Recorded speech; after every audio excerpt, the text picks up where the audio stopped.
경상도 사나이 배우 고인범입니다. 야, 지난번 방송도 엄청 실이 많이 보셨더라고요. 시청률이 고마 계속 이리 올라가면 부담스러운데 그래도 뭐 어쨌거나 정말 고맙습니다. 이거는요 부사이고 경남이고 사람들이 이제 딱 이런 방송이 필요했다 이런 생각을 많이 하신 거 아니겠습니까? 사실 말을 안 해서 그렇지 우리 그동안 좀 섭섭했다 아닌겨. 왜냐하면 말이죠 서울에서는 조그만 사건이 하나 딱 터지도 온 방송국이 TV에서 막 24시간 계속 뉴스를 때려대는데 부사이고 경남이고 사건 생기면 이런 일이 있었습니다. 컵 보고 막 그냥 치아뿐입니다. 야 진짜 서울 입장에서만 떠들지 말고 자 이제는 우리 얘기는 우리가 직접 제대로 시계 확실하게 한번 해보시죠. 사람들의 소통 콘서트 센서콘 오늘도 시계 한번 시작해 볼까요? 됐는겨? 이거는 내 브랜드예요.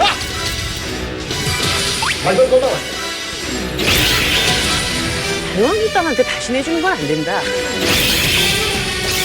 이번 선거 그 부분을 그냥 박근혜, 노회찬 뭐 이런 대결로 딱 정의를 하고 단일화가 됐을 때는 한 번도 패해본 적이 없습니다. 창원 성산을 자유한국당한테 다시 내주는 건 안 된다. 사월곰탕이 아니라 아주 그냥 나주곰탕을 끓여 먹을 텐데 하나, 둘, 셋. 아니 드라마는 그게 호흡이 길어가지고 재미가 별로 없거든요.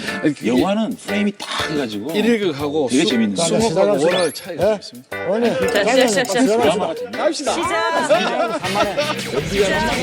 자, 오늘도 부산 경남 시민 여러분들과 소통할 세 분의 출연자들을 소개하도록 하겠습니다. 어서 오십시오. 반갑습니다. 야, 반갑습니다. 자, 우리 최인 의원님. 예, 반갑습니다. 반갑습니다. 소개를 했어, 자기 소개를. 예, 사갑의 국회의원 장재훈 의원의 지역구 바로 옆에 있는 사갑의 최인호 의원입니다. 예. 바로 옆에 있는 장재현 의원님. 최인호 의원님 계속 나오세요? 야, 아마 계속 나오시오. 왜 또? 아니 뭐 그런 고정 말씀을- 언질하신 거예요? 예? 저는 뭐 고정인지 좀 나오는지 저도 똑같은 아니 모습인데. 저 고인범 씨도 고정이세요?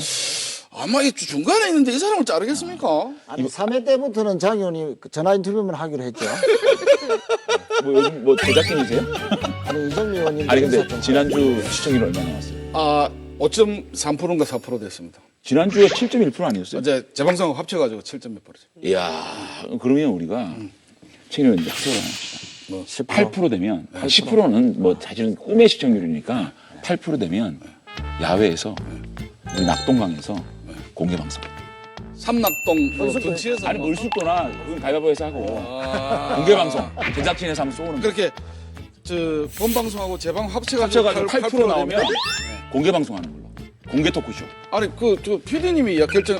좋답니다. 좋답니다. 그러면 예. 거기서 고인범 씨 춤추기. 좋습니다. 뭐 유랑감도 있으니까. 아니, 이정미 대표께서 특별 출연한 오늘 방송에 아마 내가 바로 8% 그러니까 예, 종칠 것 같아요. 창원에서 많이 볼 것 같아요. 소개 좀 하게 해주면 안 돼요? 자, 그럼 자 우리 이정미 당 대표 의원님. 자 말씀하십시오. 정의당 당대표고 부산에서 태어난 예. 이정미입니다. 그렇습니다. 66년생 네, 동갑이죠. 그렇습니다. 그리고 박수. 4월 3일까지 한시적 창원 시민, 경남 도민으로서 이 자리에 왔습니다. 아이고 반갑습니다. 야 정의당은 당 대표님께서 직접 나오셨는데 우리 자유한국당하고 최인호 의원 당 대표급이잖아요.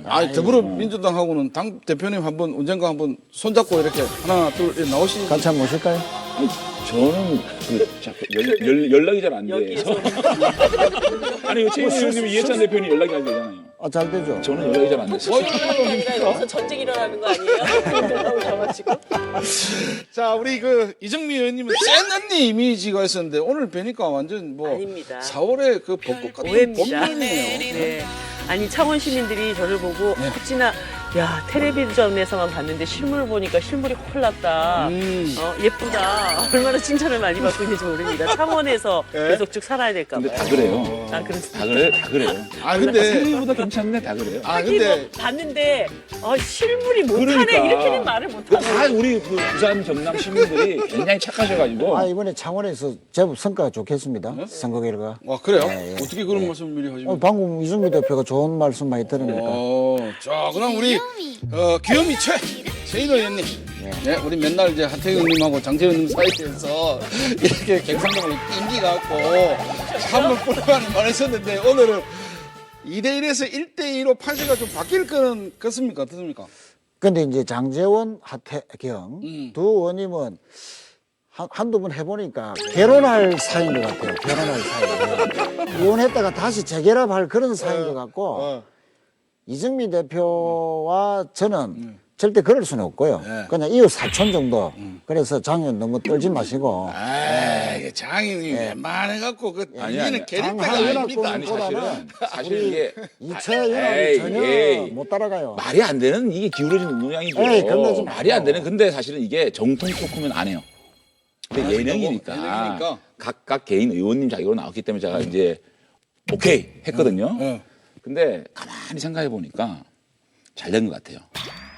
민주당하고 정의당하고 얼마나 쿵짝쿵짝 잘 맞는지, 요즘에 그러니까 얼마나 이분들이 일랑성 쌍둥이인지 우리 시민들이 딱 보고 느끼실 수 있도록 오히려 제가 볼 때 이렇게 하면 야 민주당하고 정의당하고 정말 쌍둥이구나 한 세트구나 이런 것들을 줄 수 있기 때문에 제가 볼 때는 이 조합도 괜찮을 것 같다. 좋습니다. 아니 국민들이 방금, 진짜 바라는 것은 국회 안에서 진짜 각 당들이 꼼짝을 좀 잘 맞춰가지고 국민들한테 필요한 일 좀 하라. 이게 국민들의 바람입니다. 그러니까 발언권은 저한테 조금 더 주는 걸로. 자, 금방 말씀하신 이래 싸우는 거 여기에서 센서권에 이제 이거는 뭐 살살하고 봐주고 이런 거는 없습니다. 네. 뭐 그런 거 기대하셔도 안 됩니다. 자, 그러면 본격적으로 싸워보는 이야기 보궐선거부터 한번 풀어봅시다. 창원, 성산과 통영, 고성, 전국에서 경남 두 곳에서만 치루어지는 4월 3일 국회의원 보궐선거가 오늘부터 13일간의 공식 선거운동을 시작했습니다. 4.3 보궐선거 이 선거판이 지금 참 재밌게 돌아가고 있는데 창원, 성산하고 통영, 고성 두 군데뿐만 아닌데 이 분위기는 완전히 총선 전초전으로 봐야 되는 이런 분위기입니다. 한 말씀 해주시죠. 사실 왜 뭐 총선 분위기가 저희 돼버리지? 당도 뭐 최선을 다하고 있고요. 예. 창원 성산뿐만 아니고 통영 고성에서도 저희들이 상당히 좋은 분위기, 막판 분위기에 분명히 이제 저희들이 선기를 잡고 있다 이렇게 보고 있는데요.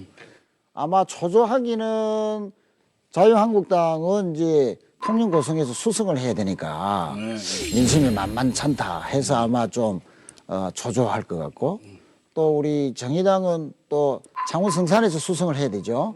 근데 듣지 않으니까 정의당에서는 이번 선거 그 부분을 그냥 박근혜, 노회찬 뭐 이런 대결로 딱 정의를 하고 시작한다면서요? 네, 사실 이게 두석의 보궐선거지만 아까 말씀하신 것처럼 전국 전체를 뒤흔들 만한 굉장히 파괴력 있는 보궐선거입니다. 지금 자유한국당 입장에서는 이 전국의 반전을 꽤 나가고 있고 요즘 지지율이 조금 올라가고 있는 그런 상황에서 그게 특히 PK에서였던 변화 이런 것에 기대를 많이 갖고 계신데 보궐선거가 마침 이곳에서 두 개가 있다 보니까 굉장히 이제 사력을 다하고 계시죠.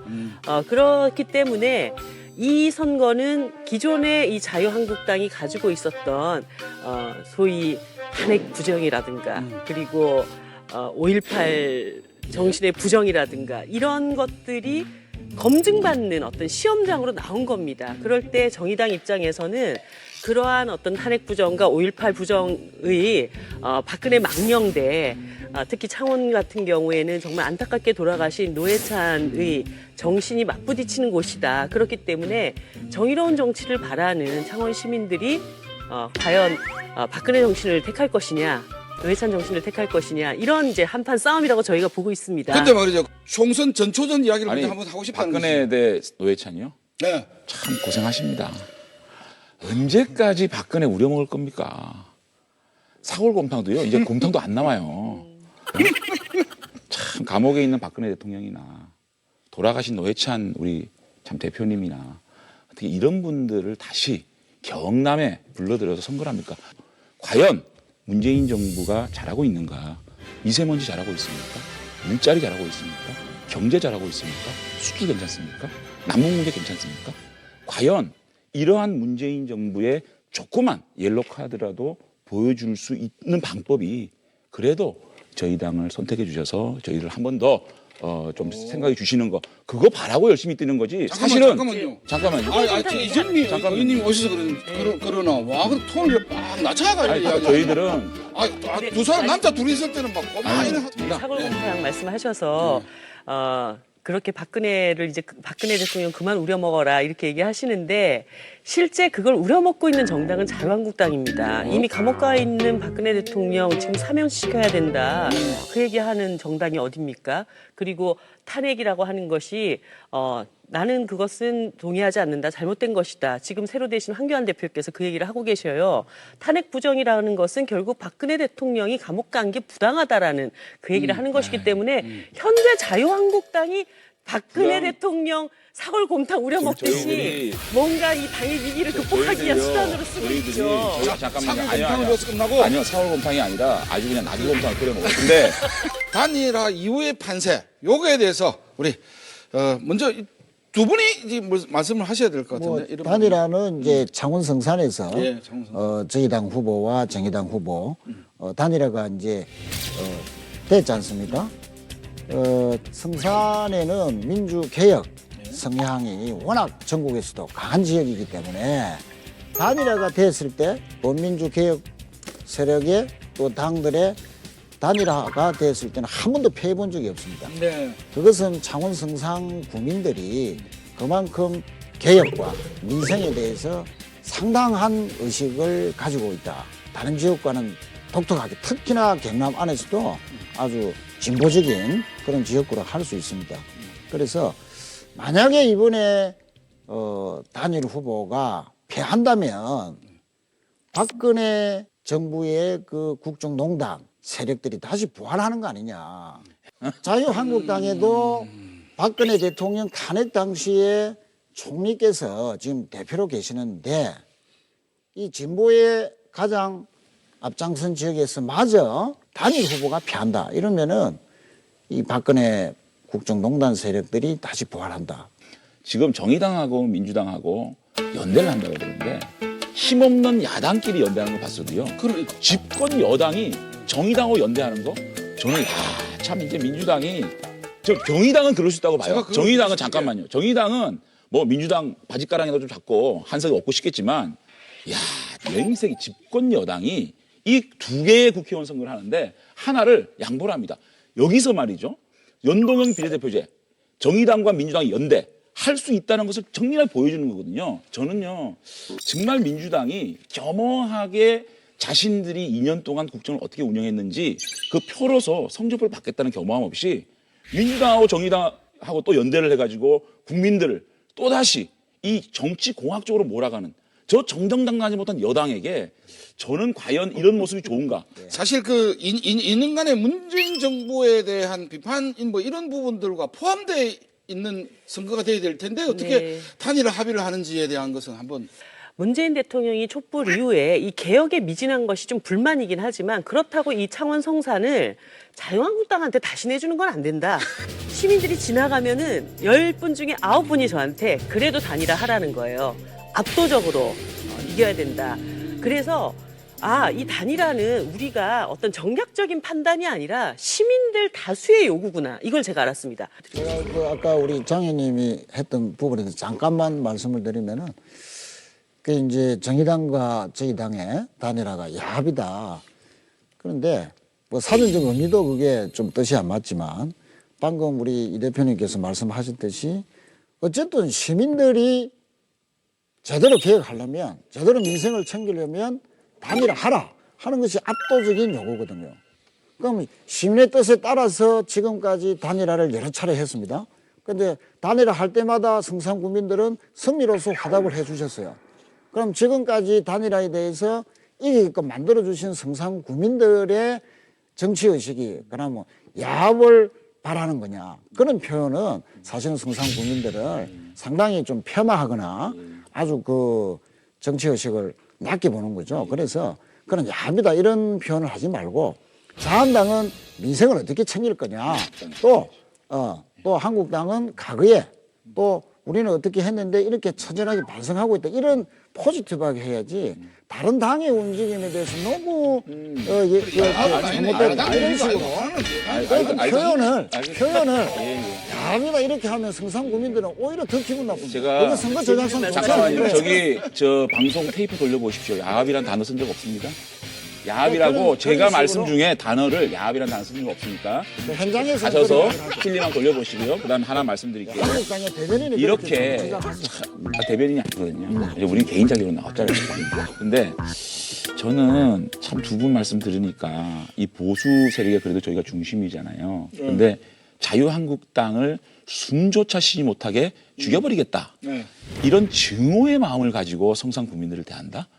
참 잔인한 것 같아요. 네. 그래서 제발 자신들이 뭘 하겠다고 말씀을 하시지 자유한국당을 죽이겠다. 자유한국당을 아주 씨를 말리겠다라는 증오의 마음 가지고는 안 했으면 좋겠고요. 두 번째는 아직까지도 이 그 보궐선거를 개혁대 반대요? 또는 적폐 세력? 이렇게 규정해서 선거를 하는 게 맞는지 저는 이렇게 생각합니다. 우리 지역 주민들, 성산 구민들이 먹고 사는 문제에 대한 고민이 더 클 것이다.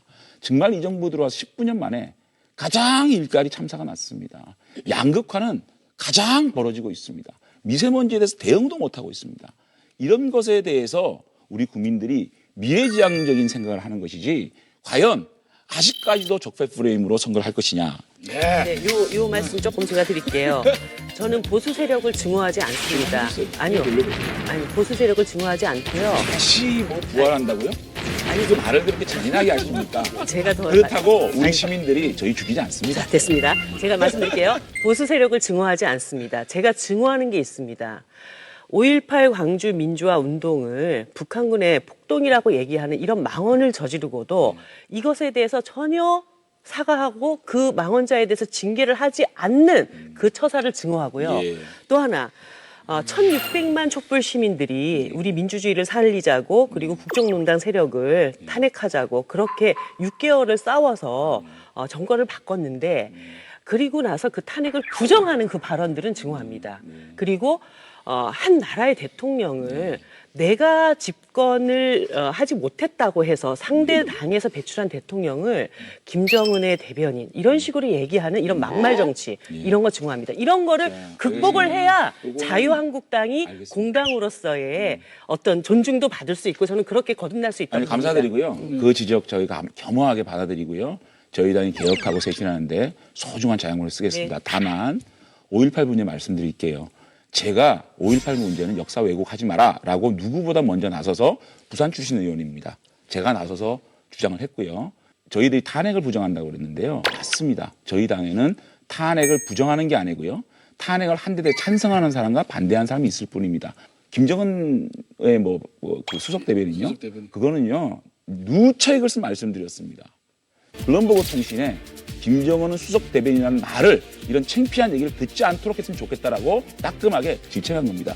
그렇게 만들어가지고 이렇게 딱 이렇게 프레임을 이 함정을 만들어가지고 우리를 5.18을 왜곡하는 집단 또 탄핵을 부정하는 집단 또 대통령을 수석 대변인이라고 말한 집단 이렇게 말하는 거는 상당히 저희들을 왜곡해서 저희들을 이렇게 적폐세로 내몰고자 하는 그런 정략일 뿐이다. 우리 장제원 의원의 개인에게는 상당히 합리적인 요소도 많고 또 스타일도 그렇고요. 그 방송에서 나오는 여러 가지 이제 말씀이나 이런 것이 상당히 그럴싸하고 또 그럴싸하다는 거는 끝까지 들어보고 같은데 끝까지 말은 잘 들어보고 포장해서 그런데 왜 내가 그럴싸하냐라는 얘기를 하시는 왜 그런 표현을 하냐면은 개인의 소신은 좋은데 그게 이제 당으로 돌아가면 전혀 반영이 안 된다. 그럼 5.18 징계한다는 말이 얼마나 오래됐습니까? 지금 하고 있지 않습니까? 에이, A라니요. 그거 너무 늦고요. 하고 있는데. 그 그러니까 징계 너무 대상자가 늦고. 지금 모성 통영 아니, 창원에서 선거운동 그러니까 하고 다니세요. 최소한 그 이번 보궐선거 전에는 결론을 내주는 것이 또 우리 국민들에 대한 예의고요. 또 김정은의 수석 대변인다 대통령을 이렇게 표현한 것에 대해서도 깔끔하게 딱 사과하고, 아이, 왜 사과를 해야 되죠? 아니, 자, 외신을 자, 인용하고. 아니 세 분- 외신은 인용했습니다. 세 분 지금 인용한 거를 가지고 국회에서, 나경원이 수석 대변이라고 얘기를 했다라고 자꾸 규정 지으려고 아무리 하는 국회에서도 아니, 규정 어쩌다가- 지으려고 정치적 기술 좀 쓰지 아니 마세요. 어쩌다가 한 번씩은 목판에 있는 사람 이야기 좀 그때 들어보소. 왜 자꾸만 보면은 좋습니다. 자, 선거를 코앞에 두고 있는 여야가 총력전을 펼치고 있는데요. 창원 성산 통영 고성에 계시는 분들은 요래 텔레비 앞으로 좀 바짝 이러면 땡기고 이러 와가지고 귀를 좀 기울여 보시죠. 왜냐면요, 이 세 분에게 각 당의 대표에서 한 말씀씩 하라고 지금 시간을 드릴 거거든요. 자, 우리 누구부터 먼저 한번 하시겠습니다. 이제 뭐, 해주시죠. 아니, 단일화 할 건데 한 분만 하시죠. 야, 단일화 할 건데 뭐 두 분 따로따로 얘기하 그러면 두 번 선거는 좀 한 통영 번 선거는 고성은 안 관계 없어요. 그럼 통영 고성에 한정돼서 얘기하실래요? 어차피 지금 같은데. 지금 통영 고성 하는 편 아닌가? 아니, 누구 아예 어쨌든 자, 예. 통영 고성 한정해서 얘기하세요. 아, 세 분. 어차피 뭐 정의당한테 정의당 이중대가 될 것 같은데. 창원 성산. 이중대 이런 말도. 아이, 자. 일중대 이중대 관계 없어요. 자, 우리 뭐 제인의 형부터 말씀하시죠. 자, 어쨌든 우리가 통영 고성 또 창원 성산 모두 경제가 너무 어렵지 않습니까? 이제는 정말 힘 있는 여당 또는 단일 후보가 당선이 되어야 어려운 지역 경제를 살릴 수 있습니다. 그 통영 고성 같은 경우는 조선사는 너무 어려워서 지금 그 식당이고 뭐고 다 지금 말이 아닙니다. 이런 상황에서 대통령과 도지사 또 기초단체장 모두 여당이거든요. 그래서 국회의원만 딱 야당, 이 손발이 맞질 않습니다. 그래서 이번에는 정말 통영 고성 우리 국민들께서 힘 있는 여당 후보 그리고 고성 우리 통영에 정말 젊고 패기 있는 똑똑한 양문수 후보를 반드시 당선시켜 주실 것을 진심으로 호소드립니다. 예, 이 경남 지역에 다 이 경기 어렵다 얘기들 많이 하시는데 특히 이 조선업 어려움 때문에 고성 통영 쪽에 저 국회의원 할 때 굉장히 많은 분들이 찾아오셨어요. 제발 좀 살려달라. 조선업이 불황일 당시에 제가 계속 그 얘기를 했습니다. 이것은 경기를 타는 산업이기 때문에 호황기가 다시 온다. 그때를 대비해서 숙련 노동을 보호해라. 그랬는데 사실 정부가 그거 안 도와주고 그 당시 박근혜 정부 당시였습니다. 엄청난 구조조정이 일어나서 지금 그렇게 사람들이 호주머니에 돈 안 들어가니까 중변의 중소자영업자들 다 죽고 이렇게 된 거 아닙니까? 그래서 그 경제를 망쳐놓은 사람들이 다시 그거 살리겠다고 얘기하니까 정말 믿을 수가 없다. 이런 말씀들을 많이 하시고요.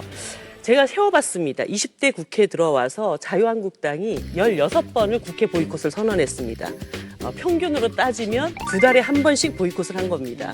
앞으로 1년 남아있는데 6번 더 보이콧할 정당, 거기에 의석 하나 더 보태는 게 국민들한테 삶에 도움이 될 것인지 아니면 민생개혁 전문가 정당, 정의당에게 표를 하나 더 얻는 것이 국민들의 삶에 도움이 될 것인지 이 판단의 기로에 저는 서 있다고 봅니다. 우리 창원 여영국 후보가 경남 도정 살피면서 홍준표 도지사에 맞서서 우리 무상급식도 지켜냈던 정말 저력 있는 후보입니다. 국회로 들어오면 펄펄 날면서 아마 20대 국회 개혁의 엔진을 달게 될 것이다. 저는 그렇게 확신하고 있습니다.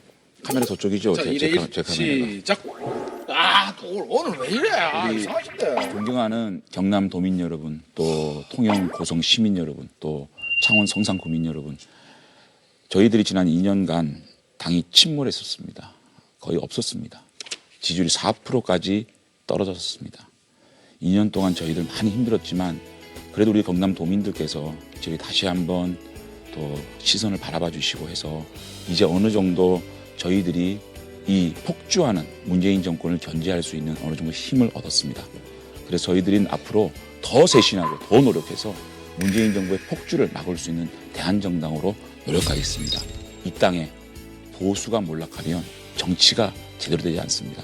저희들이 다시 한번 기회를 주신 의미에서 두석을 주시면 저희 강기훈 후보, 정점식 후보 고르고 좋은 후보 골랐습니다. 여러분 선택해 주시면 저희 더 열심히 해서 문재인 정부를 견제하고 좋은 경제를 살리고 나라를 살리는 그렇게 해서 국민들이 좋은 나라에서 행복할 수 있도록 노력하겠습니다. 열심히 하겠습니다. 자, 여러분 잘 들으시죠? 이제 센 사람들의 소통 콘서트 이제 다른 문제 이야기 한번 해보겠습니다. 요새 청년들이 장래 희망이 정규직이라고 합니다. 그러고 보니까 우리 세 분도 우리 대한민국 비정규직. 최고의 비정규직 4년짜리 사년제약직. 비정규직이네. 우리가 비정규직이에요. 그렇죠. 4년짜리 비정규직이죠. 아 그래요? 영원히 국회의원 하시는 거 아니잖아요. 60. 아, 예. 그런 면에서는 가만히 비정규직. 있어도 안 되잖아. 아 예. 네. 아니, 그러니까 고역의 유연성을 봐서는 좋은 일이죠. 4년마다 한 번씩 국민들이 평가해서 이걸 저희들이 비정규직이라는 비정규직이 웃습니다. 그런 말 안 해야 됩니다. 그래. 농담이라도 그런 말 예, 하면 안 돼요. 알겠습니다. 죄송합니다. 자, 이정미 의원님은 워낙 뭐 노동운동가 출신이니까 이것저것 안 해본 일이 없을 텐데, 장재 의원님은 나는 사실 연극한다고 이런 아르바이트 같은 거 안 해봤는데, 장재 의원님도 알바 같은 거 안 해보셨죠? 그렇게 또 말씀을 하시면 제가 왜 아르바이트를 안 해봤겠어요? 그래요? 대학 다닐 때 다 해봤죠. 그거를 아르바이트라든지 이런 것들은 제가 더 열심히 했고요. 사실 뭐 그 당시에는 또 우리 대학생 때 또 과외 금지 조치가 있어가지고 예. 과외 아르바이트 같은 거 고임금 아르바이트를 못 해봤어요. 예. 그 당시에 또 그 왜 과외 금지 조치 있었잖아요. 나만 안 해본 거구나. 그럼 자, 우리 최 의원님은 뭐 어찌 내다가 이제 센서콘 생겨가지고 귀요미 채라고 별명이 붙었는데, 근데 부산대학교 학생회장 출신이시니까 청년운동 꽤나는 좀 하셨겠어요? 저는 이제 대학을 졸업하고 네. 시민운동을 몇 년 했습니다. 하면서 그 당시 우리 단체가 그 월급을 제대로 줄 형편이 못 돼가지고 솔직히 제가 과외를 조금 했습니다. 아르바이트를. 몇 년도예요?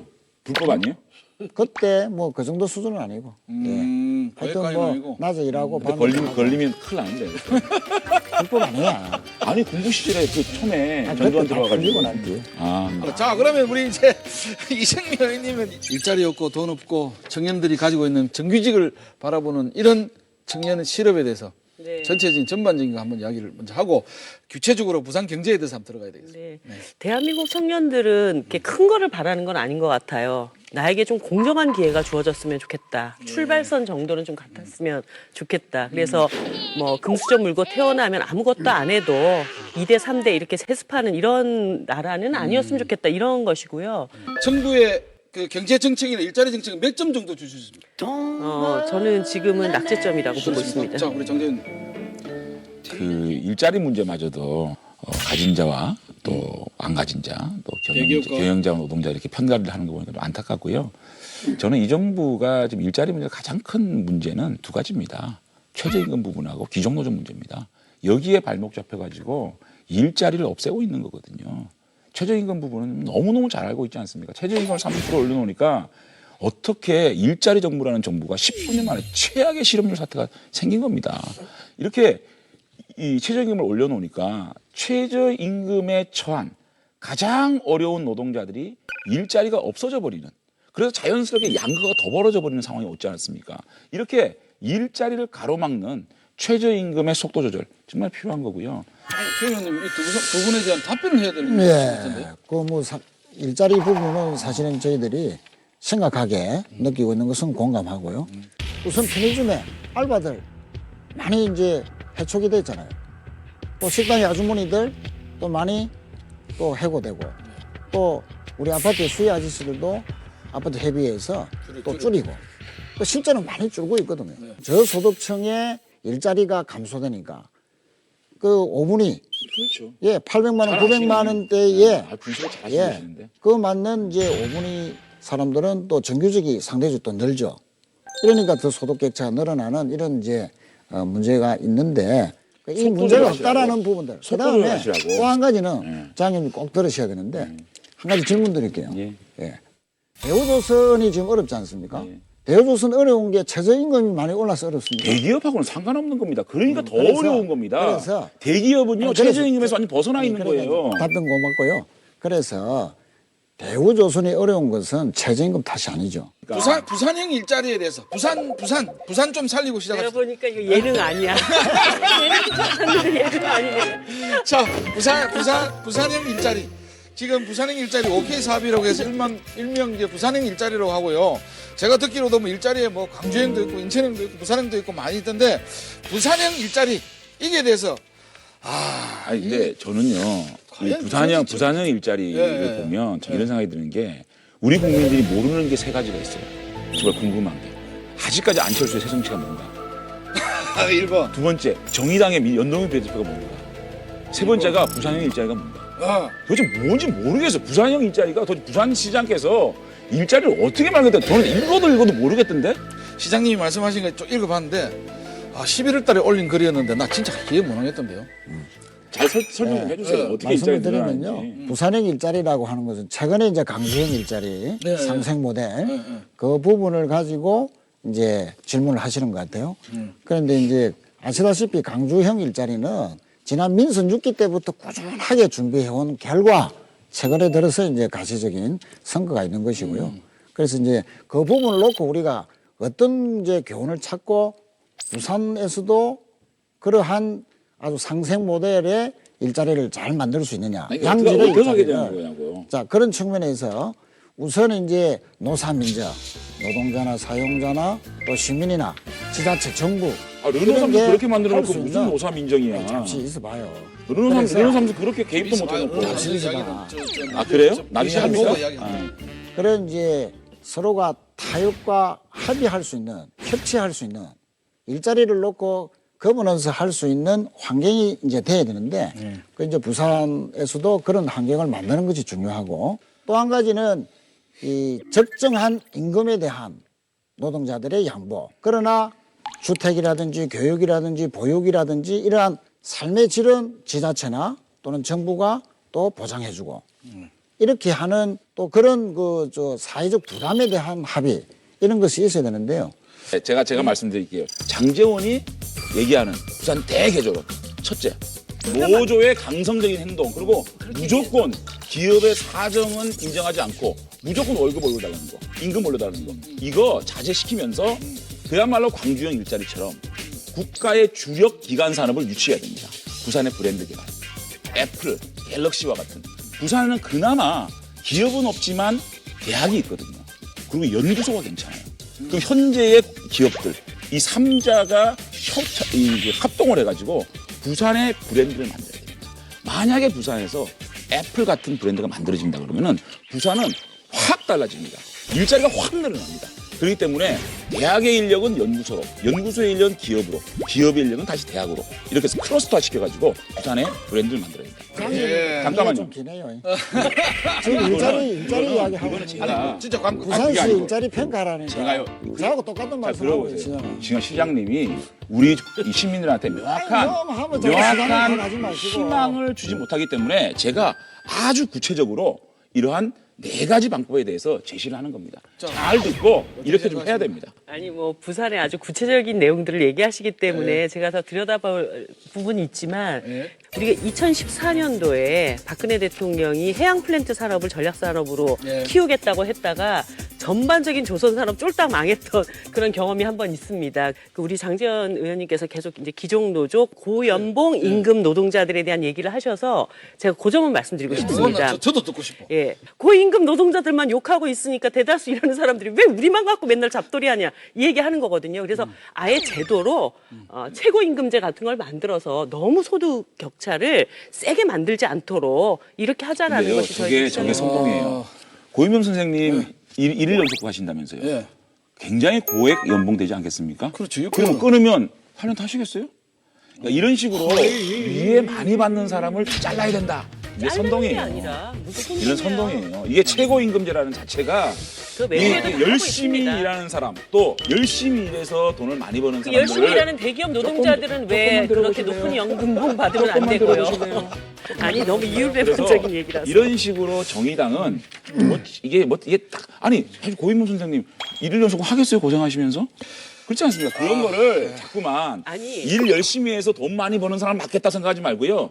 이 저소득층을 그야말로 최저임금에서 힘들어하시는 분들을 밖으로 뺏지 말고 그들을 보호할 수 있는 그들에게 정말 사다리를 놓을 수 있는 그런 걸 집중적으로 해야 됩니다. 저 임금 노동자는 아니요. 한판 시고 아니요, 요것만 얘기해요. 아니요. 연관되는 요거는 얘기해야 됩니다. 네, 연관되는데. 저임금 노동자들 밖으로 챙겨주자는 건 너무 당연한 거고 네. 자꾸 고임금 노동자들 돈 많이 가져간다고 뭐라고 하시길래 그분들도 열심히 일하는 사람들입니다. 장지현 의원님이랑 저랑 열심히 일해서 돈 받는 것처럼 그분들도 열심히 일하는 사람들이에요. 똑같겠죠. 이런 네, 그런데 왜 그 사람들 돈 받아가는 거는 뭐라고 하면서 기업의 내 돈 사정에 받아가는 맞는 거는 뭐라고 임금을 안 해야 하냐. 됩니다. 그 기업의 매출에 맞는 임금을 요구를 해야죠. 그런데 그 지금 르노삼성이 그런 거거든요. 르노삼성이 잘라왔습니다. 이렇게 부산에 잠깐만요. 이렇게 부산에 중요한 기업이 임금을 올려달라고 하는 바람에 1억 1,000만 원씩 받는 사람이 임금 올려달라는 바람에 이 르노삼성이 지금 망해 생기지 않았습니까? 그런 것들을 지적하는 거죠. 자, 일자리 못 지킨다고 말 많은 르노삼성 이야기 한번 들어보겠습니다. 다 부인상 보기 힘들다. 부산시가 르노 삼성차 노사를 만나 중재를 시도했지만 상호 불신만 확인했습니다. 부산시는 르노 삼성차 문제에 대한 입장문을 내고 부산 지역 전체를 위한 노사의 결단을 기원한다는 입장을 밝혔습니다. 지금까지 부산시는 어떤 역할을 해왔나요? 부산시 관계자를 몇 분을 만나서 얘기해봤어도 일단은 뭐 특정한 중재 역할을 한 것이 하나도 없습니다. 사실상은 관리만 잘 했어도 부산시의 큰 회사로 성장하지 않았었나 이런 생각이 들고요. 부산시의 큰 기업으로 성장이 될 수 있게끔 시에서 좀 노력해줬으면 좋겠습니다. 중재를 뭐 매일같이 하고 있다라고 이렇게 이야기를 하시는데 어차피 공무원이다 보니까 뭐 어찌 노동자도 아니고 회사의 편도 못 들어주는 이런 상황에서는 지금은 어느 정도 좀 지금 둘이 교섭을 하게끔 좀 기다리고 있는 상황이다. 이거는 진짜 시장님께서 진짜 나서서라도 회사하고 노동조합하고 중재 역할을 하지 않는 이상은 아마 끝나기 어려운 이런 상황이고요. 자동차의 매출 기업 1위라는 이런 회사를 그냥 회사만 맡겨놓을 게 아니고 진짜 고용도 부산에서 지금 문제가 심하지 않습니까? 고용 창출 뭐 이런 것도 좀 챙겨야 될 것 같고 실태 조사를 해서 좀 그런 회사들이 좀 탄탄한 기업으로 성장하게끔 해주는 게 부산시의 역할이라고 저는 보고 있거든요.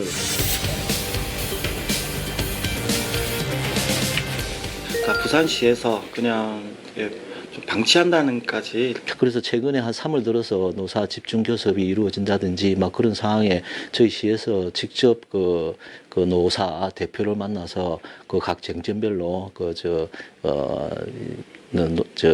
논의되는 사항에 대해서 저희들이 내용을 또 검토를 하고 저희들 또 의견도 제시하고 그랬습니다. 중재 역할 외에 어떻게 해결할 수 있는 그런 방법은 전혀 없나요?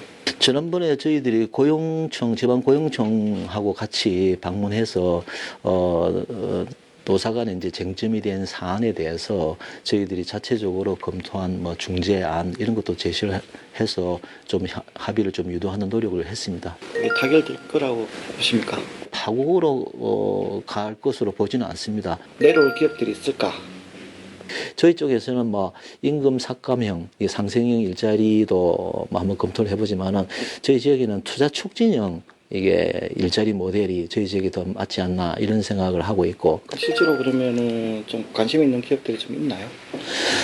지금 뭐 좀 말씀 못 드리지만은 좀 뭐 한두 개 기업 정도는 저희들 지금 생각하고 있는 기업이 있습니다. 그게 언제쯤이면 좀 성과가 나타날 수 있을까요? 광주형 일자리 같은 경우에는 4년, 5년 걸리는 일입니다, 사실은. 기본적인 시간이 좀 필요하다고 봐지고. 감사합니다. 뭐가 좀 아쉽네.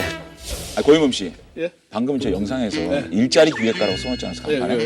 저거 떼야죠. 이렇게 중요한 일, 정말 부산에 엄청난 영향을 미치는 르노삼성의 이 파업 문제에 사실은 이 닛산 로고가요 없어지면 르노삼성의 50%의 매출이 줍니다. 이런 상황이 몰렸는데도 부산시가 나는 모르겠네. 안타깝습니다. 저는 이제 그 노조위원장의 말씀을 아주 이제 고대목이 참 인상적이네요. 시장님께서 지금이라도 중재에 나서면은 늦지 않았다. 네, 늦지 않았다. 그게 저는 뭐 오늘 노조위원장님의 가장 인상적인 말씀이고 사실 시장님이 여러 가지로 많이 체크를 하고 계셨더라고요. 예.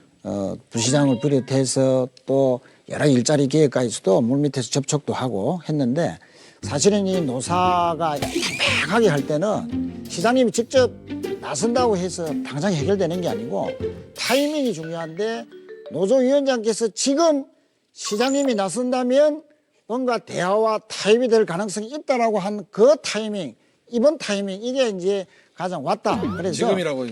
시장님께서 이제 나서시고 또는 우리 정치권에서도 우리 장 의원님이나 저나 다 인근에 있는 우리 그 회사이기 때문에 같이 나서서 해결할 수 있는 모티브를 한번 찾아보자. 네. 저는 뭐 그게 아주 근데요. 건설적인 뭐 제가 볼 말씀이에요. 때는 이미 물 건너갔어요. 너무 늦어도 아니, 물 건너 가면 안 아니, 되지. 들어보세요. 큰일 나요. 조금 들어보세요. 지금 어느 정도로 늦었는지. 이렇게 충돌이 되면요. 죽어나는 거는 하청업체들입니다.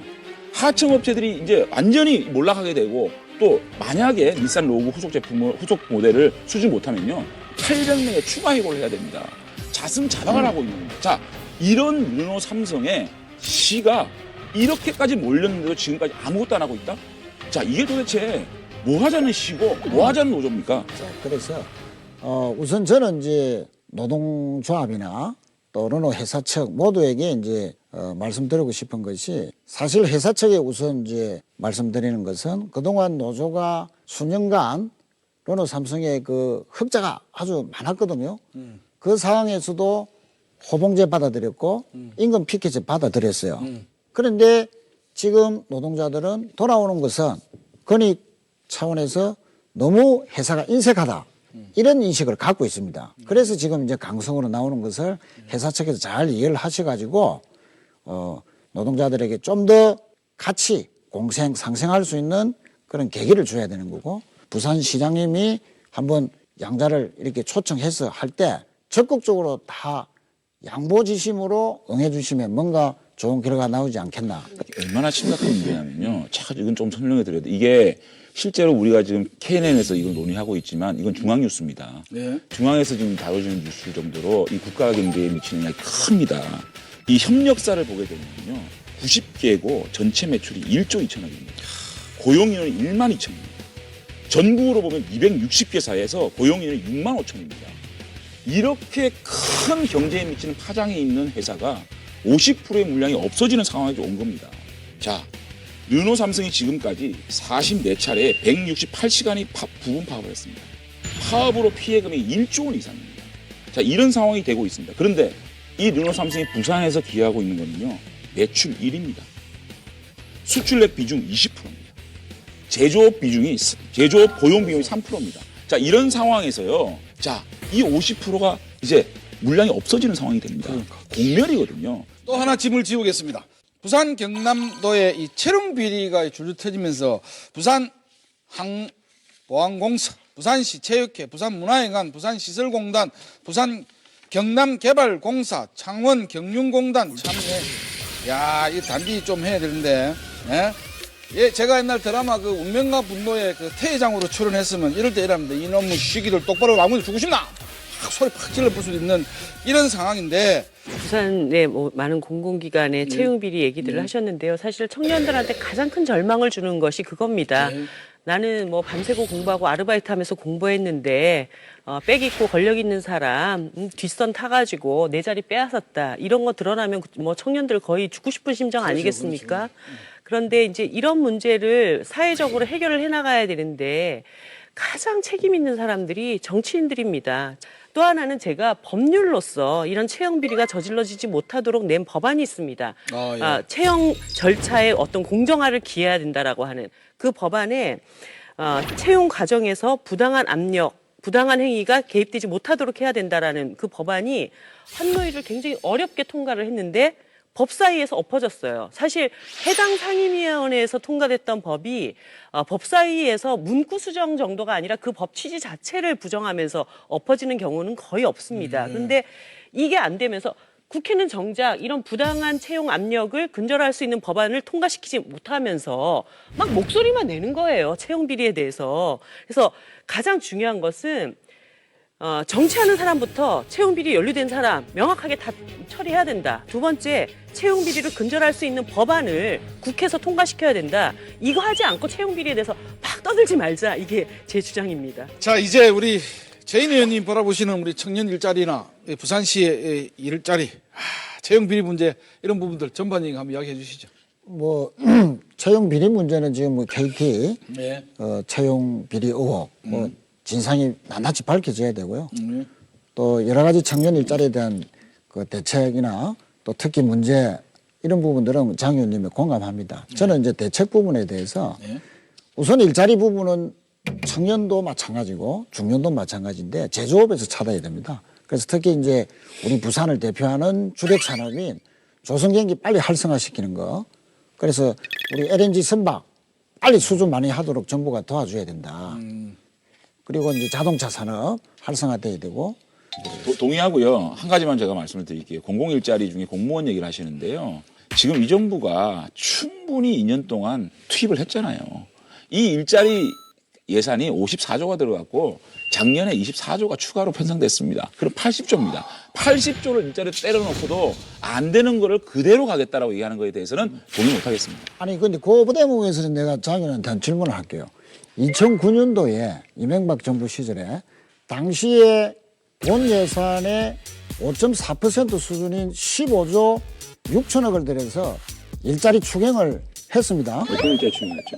그 뭐 청년들 일자리라든지 그거는요. 그 범 일자리 지원이 맞아요. 범 일자리라고 얘기하죠. 그거는요. 그런데 일을 만든 겁니다. 일을. 그러니까 직접적으로 사람한테 준 건 아니고요. 일을 만들어서 월급이 나오겠어요. 지금도 일을 만드는 거죠, 주가. 그런데 그런데 지금 사람을 갖다가 사실은- 고용하는 정부가 사람 고용해서 일자리 만들겠다는 게 말이 그래서 됩니까? 우리 하여튼 그 장인님도 장재원 MB 정권이 과거 정부에서도 일자리를 만드는 방법이 틀렸어요. 과거 정부에서도 했던 예능으로 것을 돌아갑시다. 잘 개선하려는 것을 예. 자꾸 내노란불식으로 내로남불이 어떻게 내로남불 방법이 틀렸는데요. MB 정부 때 한 것을 이쯤에서 아니, 한 분, MB 정부 한 거죠. 공부 좀 하고 좀. 그러니까 우리 어려울 저- 때는 국가가 나서가지고 일자리 만들어야죠. 생각나는 한 분하고 전화 통화를 해야 80점은 되는데요. 됐죠. 하태경 의원님 전화 연결됐습니다. 자, 하 의원님 방금 그 조금 전에 르노 삼성하고 부산시 관계자 얘기를 들으셨을 건데 하실 말씀 많으실 텐데요. 노조는 경기가 안 좋아지면 같이 고통을 분담할 생각을 해야 되는데 경제도 안 좋아지고 회사도 안 좋아지는데 자기만 더 먹겠다. 이게 완전 도둑놈심법입니다. 노조가 좀 더 성숙한 노사 상생을 위한 노조가 돼야 되지. 지금 민노총을 비롯해서 이런 강성 노조들이 노사 공멸 노조, 대한민국 경제 망치는 노조가 되고 있습니다. 그래서 좀 솔직히 각성을 촉구하고 싶고요. 자, 부산시도 중재 역할을 제대로 못한다고 보십니까? 어떻습니까? 부산시도 너무 무기력하게 있고 오거돈 시장 뭐 하는 사람인지 모르겠어요. 시장이 프로 시장이 아니라는 거죠. 아마추어 시장이라는 거죠. 우리 국민들, 우리 시민들은 결과를 바랍니다. 근데 아무 생산적인 결과가 안 나왔지 않습니까? 그래서 나는 무능력하다 뭐 이렇게 고백하는 것 그 이상도 아닌데요. 단순히 그 자동차 업종 2차, 3차 협력회사뿐만 아니라 그 주변의 식당 그리고 이발소, 서비스업들 다 피해를 보게 되는 겁니다. 공동으로 피해를 보는 겁니다. 그래서 르노 삼성 노조가 더 이상 고집 피우지 말고 어려울 때는 고통을 나누고 그렇게 해서 다시 회사가 좋아지면 그때는 더 자기 몫을 더 요구 당당하게 할 수 있다고 생각합니다. 그때는 부산 시민들도 지지를 할 겁니다. 그래서 어려울 때는 같이 어려움을 나누고 잘 되면 그 결실을 또 같이 나누고 이런 좀 성숙한 선진적인 노조가 되었으면 좋겠습니다. 자, 말씀 잘 들었고요. 여기 스튜디오 자리 하나는 꼭 계속 비워 놓을 테니까 우리 두 분 의원님도 기다리는데 대통령은 왜 이렇게 특혜를 줘요? 퍼뜩 내려 있어. 하도 안 와가지고 하나. 퍼뜩 내려 있어. 감사합니다. 하태경 의원님도 잘하는데 두 분이랑 같이 이렇게 하시려면 진짜 힘드시겠어요. 자, 센 사람들의 소통 콘서트 센소콘 오늘도 부산 경남의 핫 이슈를 놓고 속 시원하게 이야기를 한번 들어봤습니다. 하지만 이래 말만 하고 그치면 될 일도 안 되는 거 여러분 잘 아시죠? 이제 4월 3일 이 보궐선거가 코앞에 닥쳤습니다. 뒤에서 불평하고 욕하지 마시고요. 직접 찾아가서 선거권을 딱 행사하는 게 이게 최고입니다. 창원, 성산, 통영, 고성 사시는 시청자 여러분 꼭 투표하러 가실 줄 믿고요. 저희는 더 세고 속 시원한 이야기로 다시 찾아뵙도록 하겠습니다. 더 많이 지켜봐 주세요. 고맙습니다. 감사합니다.